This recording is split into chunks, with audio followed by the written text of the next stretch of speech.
You are about to hear political pundit James Carville, who once had a show on CNN. That was over 10 years ago. And tonight, March 10, Super Tuesday number 2, he has just said one of the most extreme things within this culture of trying to manipulate the election to get Bernie Sanders out of it. James Carville is available to talk to us. James, good evening. What are the voters saying tonight? What needs to happen right now? They're saying something very clearly, and my tip of a hat to Guy Fawkes. Remember, this is all about November. These voters want to shut this thing down. I mean, you can just look all across the spectrum of the Democratic Party, and people are saying, we made our decision, this is who we're going with. A lot of people have been saying for a couple of weeks that it's become obvious what they're doing, mainstream media and the Democratic Party. But James Carville has just went over the top. This is bound to make huge waves. And it looks bad for the Democratic Party. They are continuing to go crazy, and this will only give credence to those jerks on the right who say liberalism is a mental disorder and that they don't care about fairness, which is more true for Republicans, of course. Of course, we know that. Senator Sanders may not break threshold in Mississippi. He's at 15.3 right now. And we got to acknowledge that he created a movement. He did some truly remarkable things in American politics, and certainly Vice President Biden, we've got to talk to him and discuss this, but we can't diss these Democratic voters who are just coming out in every corner of this country saying, let's get on with this thing.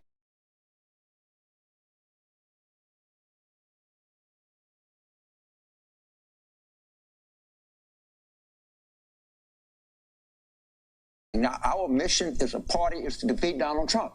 According to 538, there's a 99-to-1 chance that Vice President Biden is going to be the nominee. Let's shut this puppy down and let's move on and worry about November. This thing is decided. There's no reason to keep it going, but not even a day longer.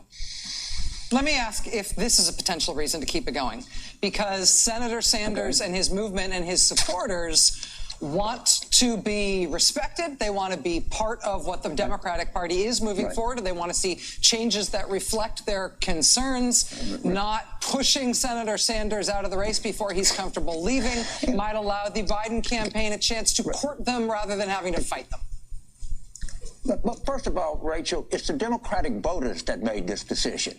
Vice President Biden is not trying to force him out. You got to respect voters. You respect the people in South Carolina and Virginia and Michigan and all the places that they work in. I mean, yes, there has to be respect. You have to have respect for democracy. And this is very clear. Keep in mind that at this point, half of America has not voted yet. Their elections are coming in the coming weeks. Well, what he is saying here is extreme and undemocratic. I think I figured out what his mindset is. I think he's focusing on the fact that Bernie Sanders is not a part of the Democratic Party, but he's come into it to have a chance, and he has a good chance, and that's why they're going crazy. There's nothing wrong with him doing that. It's happened before. Ron Paul once ran as an independent, and that didn't work out too well. So in the next election, he ran in the Republican Party.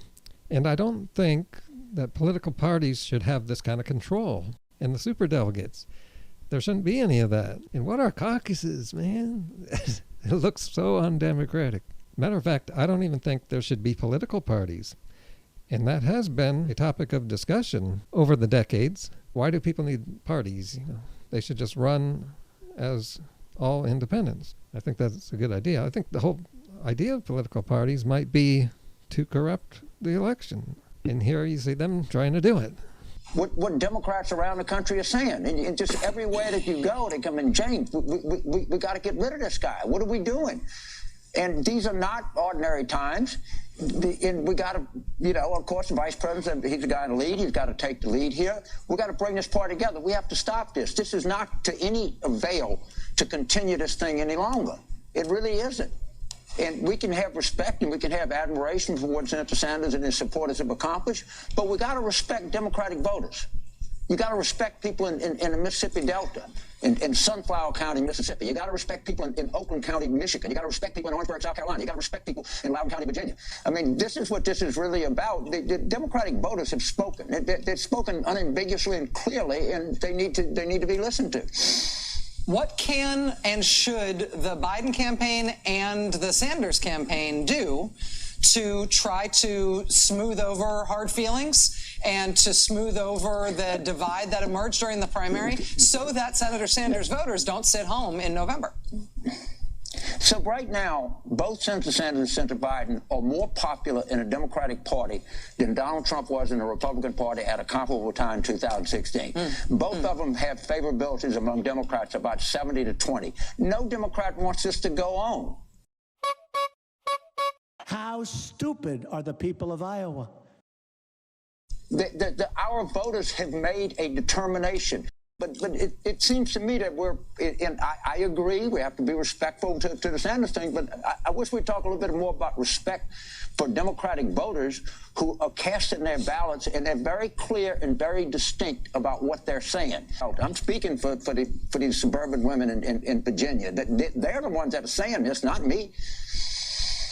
James, I hear you. I hear you? I can hear him, but I don't get him. I hear you? I've always liked Nicole Walz, even though she's conservative, but tonight she seems different. I also hear and see this opportunity for Joe Biden to actually take himself to the general electorate as someone who truly won without a campaign. He didn't have a campaign in Super Tuesday. He's like the first real grassroots candidate. I mean, I guess Trump was too. He had a plane and Hope Hicks, but Biden had nothing. Nothing except a long political history. I don't know if she's supporting him or not. That makes him sound kind of bad that he doesn't even have a campaign. My name's Joe Biden. I'm a Democratic candidate for the United States Senate. Look me over. If you like what you see, help out. If not, vote for the other guy. I'm the guy that came back after meeting with Deng Xiaoping. And so, I actually see the respect piece going the other way. Bernie Sanders has been insulting African-American voters in South Carolina, insulting Pete Buttigieg, insulting everyone that endorsed him, saying someone twisted their arm. But when you ask them who did that, they have no answer. Look, it's clear that the Democratic Party was not waiting on a phone bank. They were not waiting on something. They were looking for somebody that they could get around and beat Donald Trump. And that's exactly what happened here. Look twice into that. If you think Joe Biden is the best person to beat Donald Trump, take another look. Look me over. If you like what you see, help out. If not, vote for the other guy. Tomorrow's Superstar Tuesday. We hold these truths to be self-evident. All men and women created by you know the thing. All right, Chuck. Thank you very much. All right. It's Chris, but anyway. The only African-American woman that ever been elected to the United States Senate. A whole range of people. No, my point is... That's not true. The other one is here. I am not here to try to fight with Bernie. I was like Rachel Maddow. But it looks like she's look, one of the this only question about whether or not a woman can be president has been raised, and it's time for us to attack it. That I put up just a few hours before this is the longest video I've ever made, produced, edited, and it makes a great case for how they're trying to stop Bernie, and for no good reason. He's the one that America wants, and the video's long because that's not all that video does. It puts together a whole bunch of stuff. It shows how feminism is ruining our politics, and this all happened within like a few days. A whole bunch of crazy stuff happened. Taylor Swift, Brian Williams, he was on tonight after making that huge math there. We're talking 6 decimal points off, dude. Get out of here. You're making us all look stupid. Okay, check that out. I think it sort of cements that feeling for women who run for president that, you have to run twice as fast to get half as far.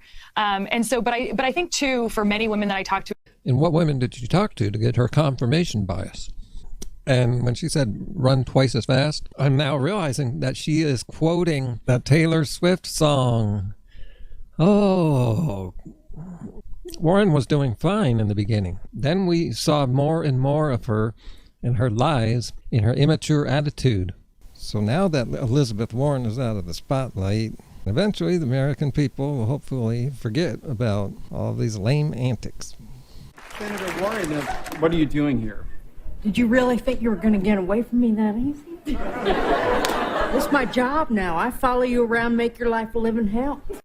And I'm sorry to say, I have to make another political video tomorrow before I get back to my diet-related videos. So bear with me. It has to be done. This is too big.